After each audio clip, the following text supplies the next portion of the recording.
warahmatullahi wabarakatuh. Assalamualaikum. Tadi Ustaz ada bilang bahwa waktu zaman Rasul kan belum ada aliran sesat ya. Ya. Bagaimana dengan hadis yang ketika Rasul membagikan ghanimah kemudian ada yang protes, terus beliau bilang bahwa akan lahir dari keturunan orang tersebut orang-orang yang Al-Qur'annya hanya sampai di tenggorokannya kayak gitu. Khawarij ya. Ya, menarik saya kira pertanyaan ini. Apakah sudah ada Khawarij di zaman Nabi? Belum. Nabi mengatakan akan lahir dari sulbi orang ini. Berarti belum ada. Gitu ya. Munculnya kapan? Tadi di zaman Utsman. Mungkin ketika Nabi mengatakan seperti itu, istrinya sedang hamil barangkali, melahirkan, kan masih kecil, belum dianggap ya. Kan Abu Bakar 2 tahun, Umar 10 tahun, 12 tahun. Karena Khawarij ini gak ada yang tua, semuanya anak muda, mungkin belasan tahun.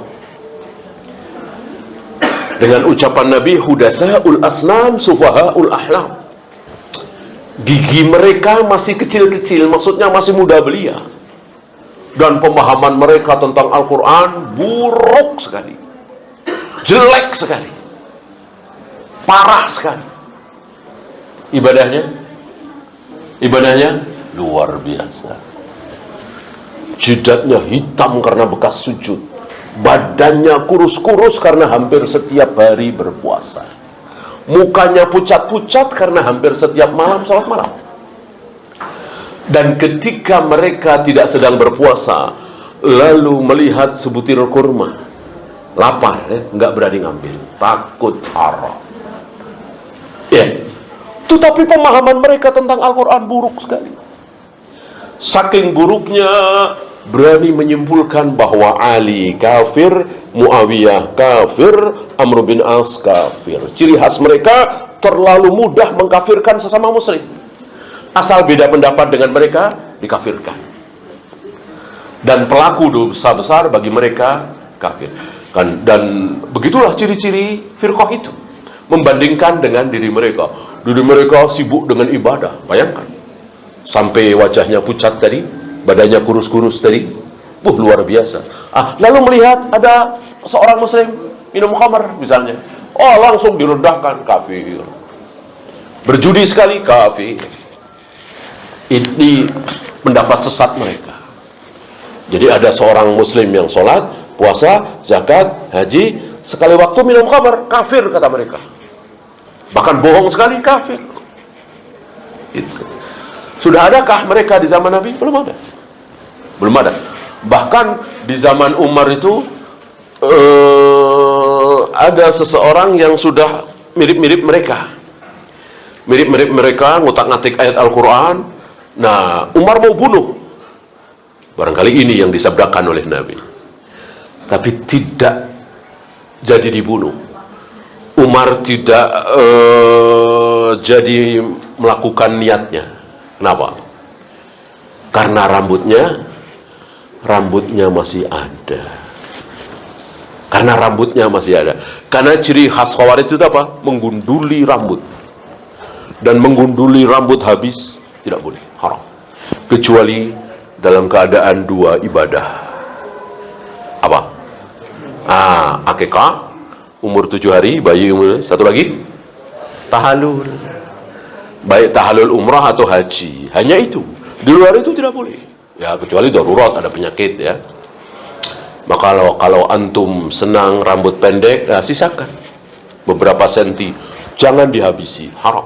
Nah, salah satu ciri khas Khawarij menggunduli kepala, menghabisi rambutnya, dan itu haram. Nah, ketika mau dibunuh oleh Umar, ternyata rambutnya masih ada, maka tidak jadi dibunuh. Ya. Dan akhirnya Umar tahu, yakin bahwa Khawarij belum muncul. Nanti muncul di zaman Utsman. Muncul setelah Umar terbunuh. Maka ada istilah Umar itu qaflul fitnah, dan istilah ini dari Nabi alaihi salatu wasallam. Umar qaflul fitnah. Umar itu gemboknya fitnah. Artinya selagi Umar masih hidup, digembok fitnah itu. Aliran sesat belum muncul, fitnah syubhat belum muncul. Ketika Umar terbunuh, gembok itu terlepas. Maka mulai muncullah aliran sesat pertama. Jadilah hari itu kaum muslimin pecah menjadi dua, Ahlus Sunnah dan Khawarij. Muncul lagi apa? Qadariyah di zaman Ali juga. Jadilah kaum muslimin menjadi tiga. Ada Ahlus Sunnah, ada Khawarij, ada Qadariyah. Yaitu sekelompok kaum muslimin yang mempermasalahkan tentang takdir. Sementara Rasul dan para sahabat tidak ada yang mempermasalahkan tentang takdir. Ini sudah mulai ada yang mempermasalahkan. Muncul lagi Jahmiyah, Jabariyah, terus entah sekarang sudah sampai atau belum di zaman kita. Berapa? 70? 73, 72 plus 1 yaitu Ahlus Sunnah. Total 73. Dan itu sampai Nabi SAW. Tidak mungkin tidak terjadi, pasti terjadi. Wallahu a'lam. Ada lagi?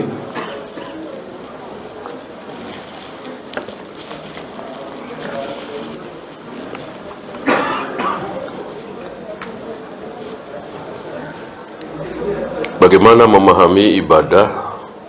Bagaimana memahami bahwa ibadah berupa keyakinan bisa mengalahkan ibadah perbuatan? Nggak usah jauh-jauh, la ilaha illallah aja lah. La ilaha illallah syarat masuk Islam. Coba tanpa keyakinan sah apa tidak? Ya tentu tidak sah. La ilaha illallah, asyhadu an la ilaha illallah, teriak lantang, tapi dia masih meyakini bahwa selain Allah ada yang boleh disembah. Lata misalnya, Uzza misalnya, kuburan keramat misalnya. Sah apa tidak la ilaha illallah? Ya tidak sah. Apa? Keyakinan. Keyakinan. Jadi la ilaha illallah itu keyakinan, bukan sekedar ucapan. Sementara kita tahu sholat percuma, puasa percuma, jihad percuma, haji percuma kalau tidak baca syahadat, kan begitu.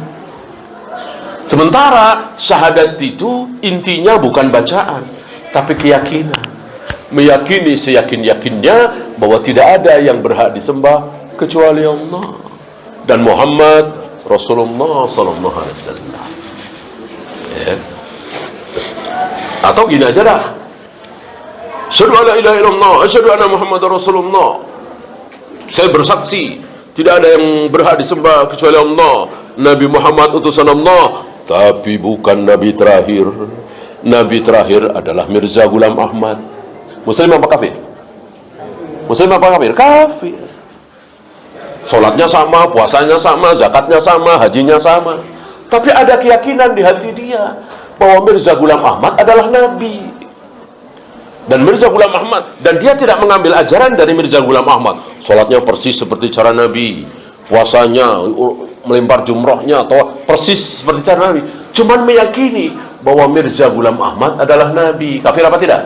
Kafir. Walaupun sholat persis seperti dengan kita. Betapa pentingnya keyakinan itu. Betapa keyakinan itu jauh lebih besar dari sekedar zikir, wirid, baca Al-Quran, sedekah, bahkan sholat. Ya. Hadis tentang kalian akan memerangi Jazirah Arab dan seterusnya, apakah sudah berlalu atau terjadi di masa depan? Sudah kan? Sudah kan? Arab waktu itu dikuasai oleh siapa? Ya nggak usah Arab, Mekah dah. Mekah itu negara Islam apa negara kafir waktu itu? Kafir. Yang menguasai siapa? Abu Jahal, Abu Lahab. Ya, negara Islam, negeri Islam, Madinah. Setelah Nabi hijrah ke Madinah, itulah negerinya kaum muslimin. Mekah, Taif dan seterusnya negara kafir semua. Dijajah oleh kaum muslimin, direbut oleh kaum muslimin. Mekah akhirnya dimenangkan, direbut oleh jadi negara Islam. Lalu Taif, ya, lalu Tabuk, lalu nama Riyadh belum ada waktu itu ya. dan seterusnya. Akhirnya ke Yaman, akhirnya ke Mesir, akhirnya ke Syam, terus jajahan Islam bertambah luas. Sudah kan? Sudah.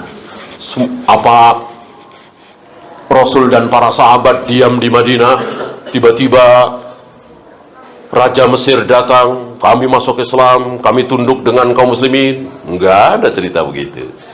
Rasul dan para sahabat duduk diam di Madinah, tiba-tiba penguasa Yaman datang ke Madinah, kami tunduk dengan kaum muslimin, masuk Islam, siap di bawah kepemimpinan Rasulullah. Enggak ada. Bukan begitu ceritanya.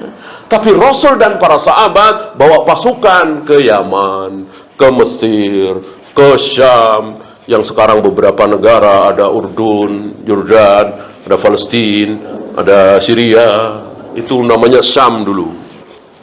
Didatangi oleh pasukan kaum muslimin.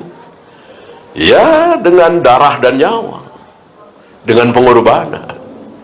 Bukan Rasul dan para sahabat duduk manis di Madinah, tiba-tiba orang-orang Arab datang ke Madinah, masuk Islam, menyatakan tunduk kepada pemerintahan kaum muslimin. Enggak seperti itu, enggak ada kisah seperti itu. Ya, artinya memang Jaziratul Arab sudah diperangi oleh kaum muslimin dan kaum muslimin menang dengan berbagai macam pengorbanan tentunya. Wallahu a'lam.